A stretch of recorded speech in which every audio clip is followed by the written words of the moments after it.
We are Rogue Media Sports.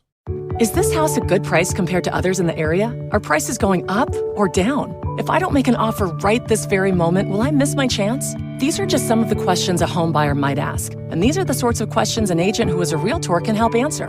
Because Realtors have the expertise, data, and access to specialty training to help you navigate the process of buying a home. They provide support, guidance, and have your back every step of the way. That's what Realtors do, because that's who we are. Realtors are members of the National Association of Realtors.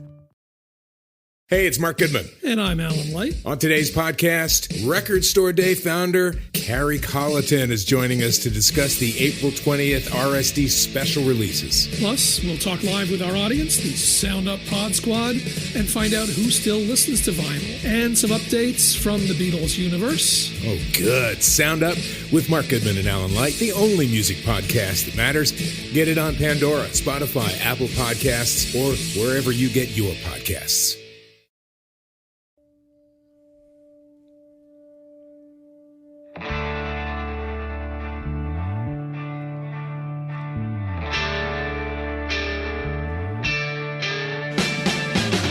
It is Matt, mostly with Ed Werder on the phone right now, and it seems like we were just together at the Frito Nation Productions last night recording, and boy, a lot of play today across the country on our last Doomsday Podcast and some of the stuff that came out of the Redskins locker room and the fateful call on the kick. But today, Jerry Jones, in what some would term, and I would term, an act of desperation, goes after Amari Cooper. He had been on the block for the Raiders and trades a first-round pick for Amari Cooper. Let's start with you, Ed, as we get together on this emergency podcast.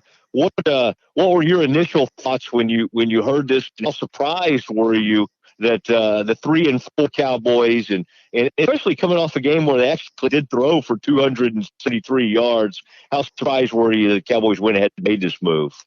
Well, I think it's a brilliant move of deflection by Jerry Jones. You know, it's taken all of the focus off of the risk that the head coach, Jason Garrett, refused to take for the second time in 3 road games. It may have cost his team a chance to win. It dismisses the fact that the Cowboys are a game and a half behind the division-leading Redskins as they enjoy their bye this week. But my first thought was really that Jerry Jones has to believe 3 things to trade a number 1 pick for Amari Cooper. And the first one of those is that Dak Prescott is a franchise quarterback.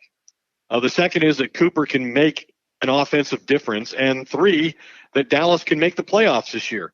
I mean, to me, there's no longer any equivocating. The Cowboys are making a statement that, as Jerry and Steven have contended, Dak's the franchise quarterback in Dallas. Trading a number 1 pick means they're not going to be in a position to draft a franchise quarterback after this season. And this is really the most positive thing I think that they could have done in supporting Dak. You know, as I've said, this is what I've been advocating for. If you believe in Dak as the quarterback, then you do what the Rams, the Eagles, and the Bears have done for their young quarterback and get them the necessary personnel with which to win.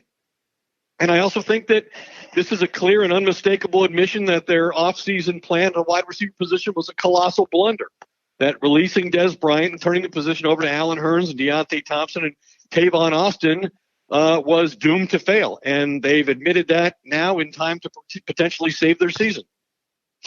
Yeah, and the only reason you can save it is because they play, Ed, in this division right now. The Redskins have the lead at 4-2. Cowboys and Eagles tied at 3-4. It's so hard to believe that you could bring this guy in here and it would make such an immediate impact, especially when you look at some of the numbers he's had with the Raiders. Actually had 2 good games early this season, and then really has been a non-factor, possibly because he's fallen out of favor there, and they knew they were going to move him, and he's been, I think, 4th in targets this season. This was the guy who, and I know you'll get into it, Ed, with some of the folks you talked to, but some of the numbers I was just seeing, and I was kind of looking, you know, his last 28 games, 60 or more yards in receiving, just 7 of those 28 games. So it's not like they're getting a guy who is coming off.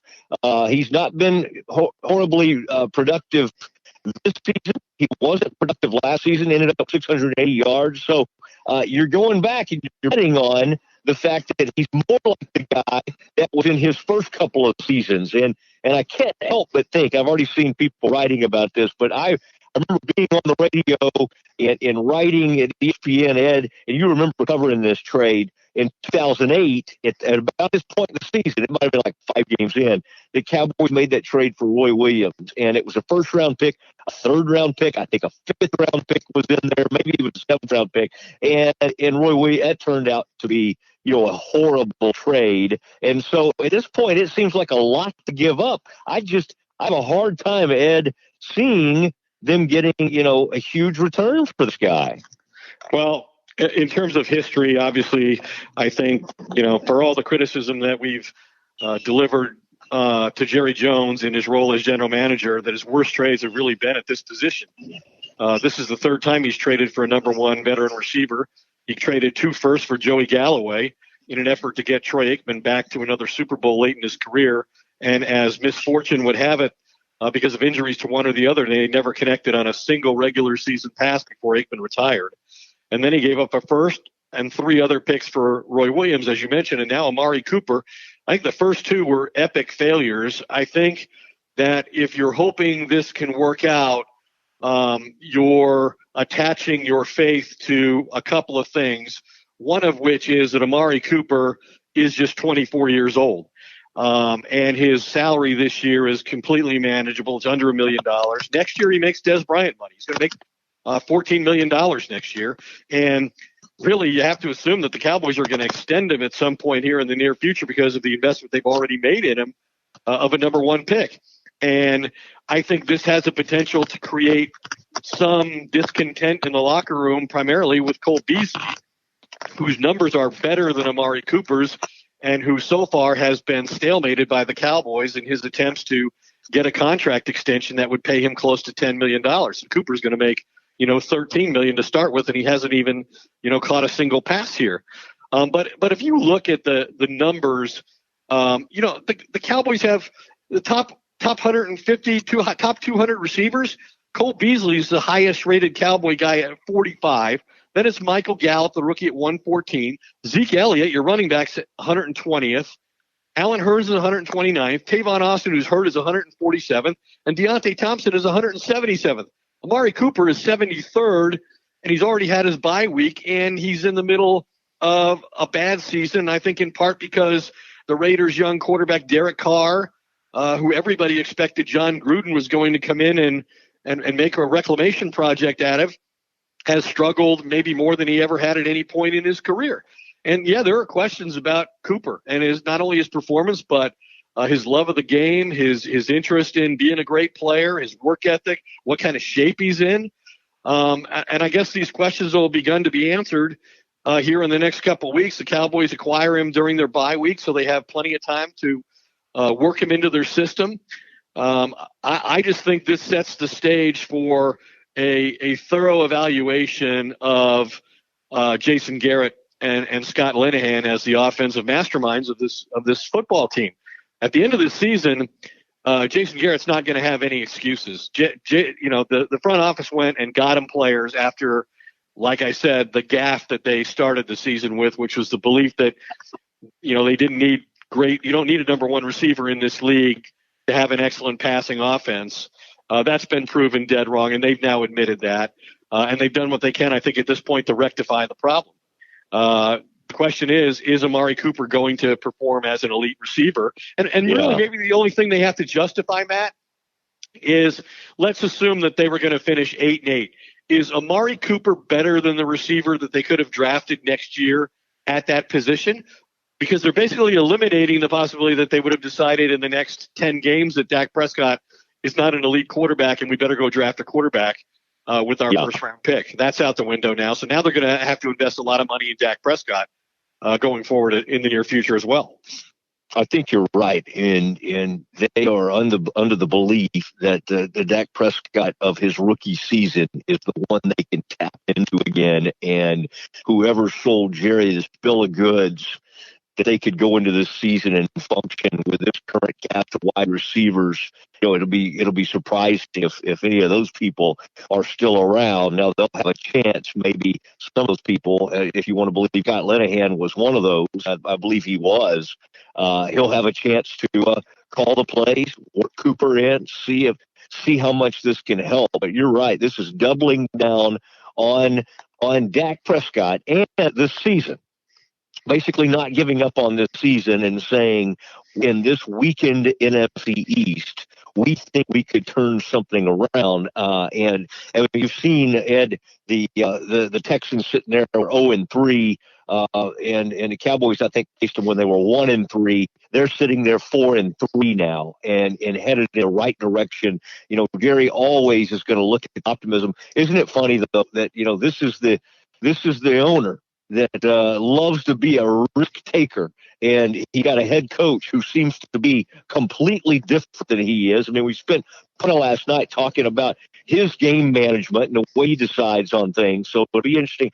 That said, I bring up Jason Garrett to say this to you, Ed. I have to think, and I'm sure you've been calling around, and I want you to share some of this information. I have to think that Garrett's mentor in coaching, Nick Saban, and he coached under him with the Miami Dolphins at one point, and it looks up to him a great deal. I would have to think he checked in with him on Cooper and got whatever feedback made him comfortable. Not that Garrett had to be the one to completely sign off on this, but I assure you that Saban was involved in this process. But Ed, as you kind of have run some traps on this, what are some of the initial takes coming in from around the league on this trade?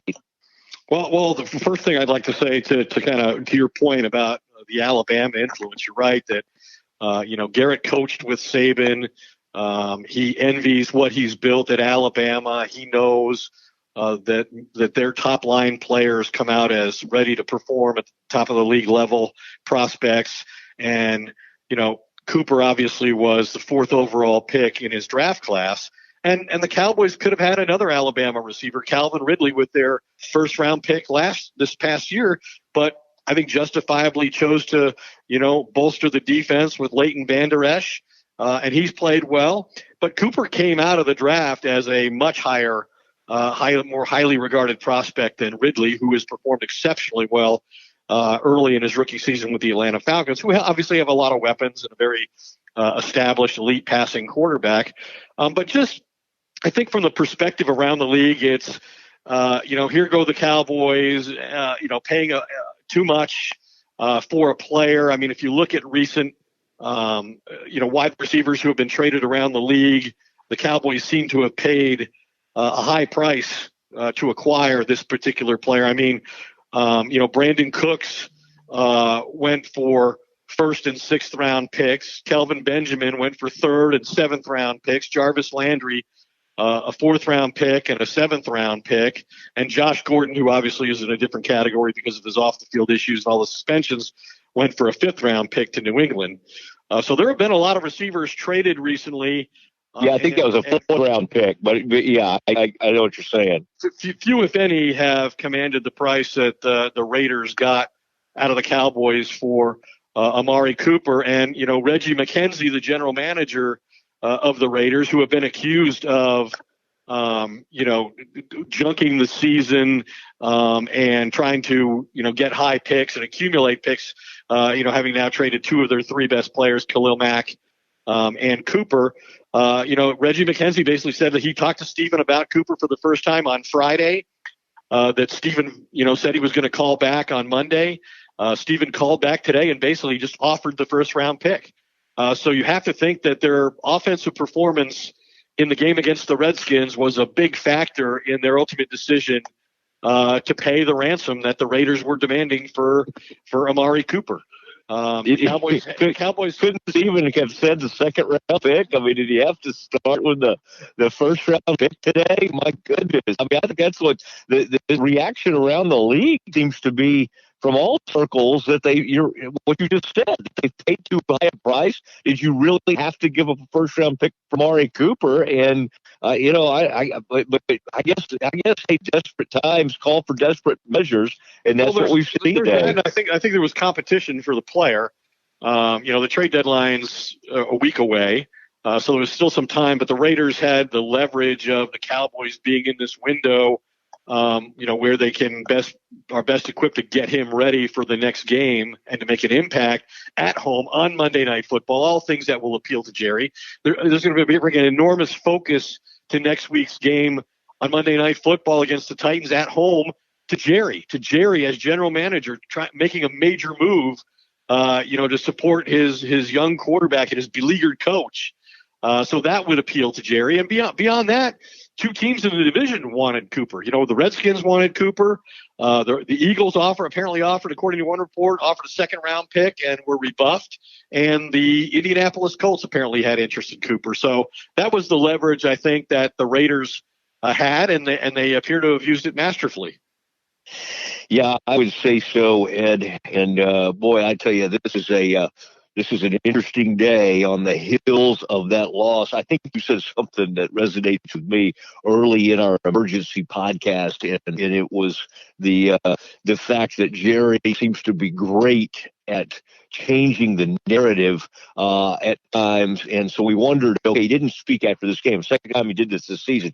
Canceled his radio show tomorrow. What was he doing? And so this now giving up a first-round pick is a pretty expensive diversionary tactic. So it's not all about that. But, boy, does he love to own and change conversations, and that is what he is able to do today as the Cowboys trade for Amari Cooper. And we'll see. I mean, what I'm trying to think back, Ed, is obviously Roy Williams had some good times in Detroit. It did not work out here at all. Galloway put up huge numbers with Seattle. It did not work out here. It's not like we have just a load of examples where a guy kind of fades for a season and a half like Cooper has. He gets scenery, and then his numbers kind of spike back up there. So we shall see. But I would say it's fairly rare when you do something like this, and then you see a guy kind of revert back to what he was, which he seemed to be on the pace.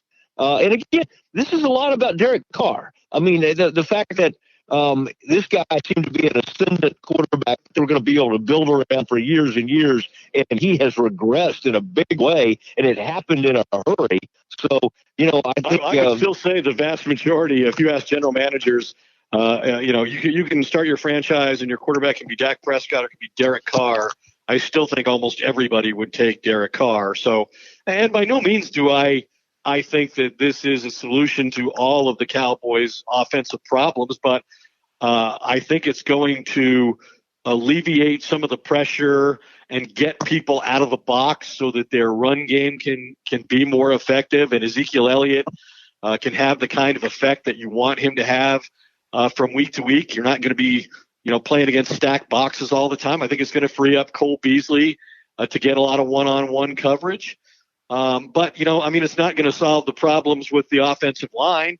Dak Prescott's been sacked 16 times. That's a trademark of a losing team, and there are only 3 teams that have given up more sacks so far than the Cowboys, and only one of those teams has a winning record, and that's the Houston Texans. So this isn't a solution to all of their problems, but I do think that ultimately solving your offensive problems and giving your quarterback a chance is a matter of acquiring good players, as often as you can.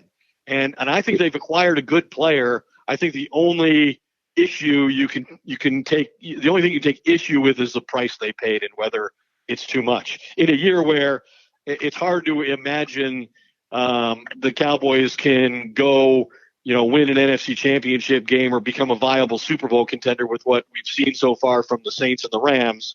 And so they're just playing to try to win the division and get in the tournament at this point. Exactly. I have in doing some homework on Amari Cooper is, one of the things they talked about is they believe Dak needs, you remember that? Was that when we were talking about how Troy Aikman, was a guy who, and was able to anticipate the throws, but needs people who run precise routes and are where they're when they're supposed to be there. And this guy fits that description. He is known as an elite route runner who is able to get separation, and really that is a huge strength of his. Now, he's not as powerful a specimen or anything. He's a 6'1", 220 guy. He's got plenty of size. He's not like Dez. He's just going to overpower people and go up and win on balls, but he does get separation, which I think is such a huge thing with what Ridley, Julio Jones, receivers like that just run such beautiful routes, especially Julio, that they get open. Now, Ed, I'm glad that you made such wonderful points. I'll admit that while you were making some of those points, I was trying to check to see if I'd heard back. There is a GM in the league, in the AFC, that just reached out to me and just said, "First round pick, exclamation. Wow." But then said, hey, they got their, they said they have their number one now. So, right. I mean, there's a belief that this guy is a legitimate number one wide receiver. Well, I think it's kind of like if you watch what we've seen recently from Dak Prescott, this concept of not having somebody who's clearly your best receiver and the guy you can count on in big moments, I don't think that's been good for Dak. If you watch Dak, he has a really hard time, I think, going through his progressions. And so if you give him a guy that you can say, hey, he's going to be open 70% of the time on this route, then I think that gives him a more confident feeling in the pocket that he knows where to go with the ball pre-snap. I think the things you said about Amari Cooper are true. That he's got good speed. He can separate. He's a precise route runner. There have developed questions about the quality of his hands. You know, if you look at the receivers in the NFL who've had the most drops since 2015, he's on the list.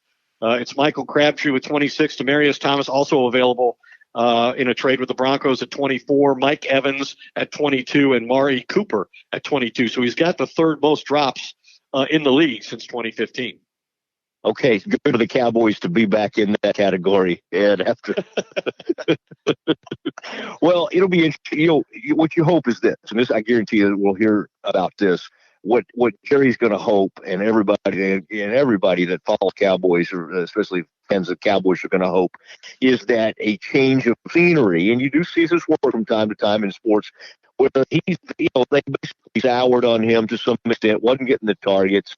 Obviously, Gruden's kind of wanting to move some folks out, to get his people in there, and to go to a place where they're so excited about him that they gave up a first-round pick, where they truly, and it's not just a mercenary, okay, we want this. I mean, you're right what you said. I mean, they have to be thinking about doing an extension with this guy. That he's going to a place where they're truly excited about him and desperately need him to be good. So you would have to think that would give him a jolt from just his psyche and his morale, I would think. And you know, we all saw that Michael Irvin has been one of the biggest advocates of the Cowboys acquiring this specific receiver, saying that, you know, he's the guy who can be the difference maker that they lack in the passing game right now. That remains to be seen. But I think things look significantly better when you can put Cooper out wide with Beasley in a slot and have Michael Gallup on outside at the other position. And when Tavon Austin comes back, you can put him in the slot, and you got two great slots and theoretically two pretty decent outside receivers. I don't think they have that personnel now. No, I think you're right. And so it'll be fascinating. Just as a reminder to folks, he has been in the concussion protocol. Amari Cooper has, so we'll see, how, I don't know if Tony Romo diagnosed him with that or actual doctors did, but he will monitor that situation. But Ed, appreciate you jumping in there. Obviously, Mark Friedman, on a busy day for him, we just sort of dropped everything because we needed to get in there and react to this. And always good to our audience out there expects this kind of thing, and we want to deliver that to them. So, Ed, I really appreciate it. And Frito, thank you as well. And we will bid you farewell on this special episode of the Doomsday Podcast.